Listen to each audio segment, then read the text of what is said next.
ছেলে একদম চুপ, সাবধান, একদম চুপ করবে। তোমার কথা বাকি থাকলে উঠে চলে যাবেন, আমার কোনো আপত্তি নেই। খামখেয়ালি মানুষ আমি দেখতে পারি না, কোনো সমস্যা নাই আমার, যে চলে যাওয়ার কোনো অসুবিধা নেই। আমি তো এটা নির্বাচনী কোনো জনসভা না, আমি কোনো ভোটার প্রার্থী না, আমার কোনো মার্কা নাই।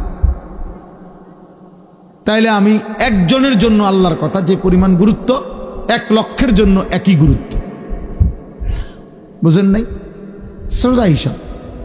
কোনো গাফিলকে 1000 বছর যেই কলস উল্টাইয়া রাখছে, যেই জগ উল্টাইয়া রাখছে, যেই গ্লাস উল্টানো, ওইটার মধ্যে আটলান্টিক মহাসাগরের পানি ঢাললেও ওই গ্লাস পুড়বে না। কোনো পানির সমস্যা না, গ্লাসের সমস্যা। তাইলে তুমি যদি দুস্থ গাফিলই থাকো, মন শুনতেই না চাও, তো তোমার মতো অপদার্থরে 1000 বছর বললেও লাভ হবে।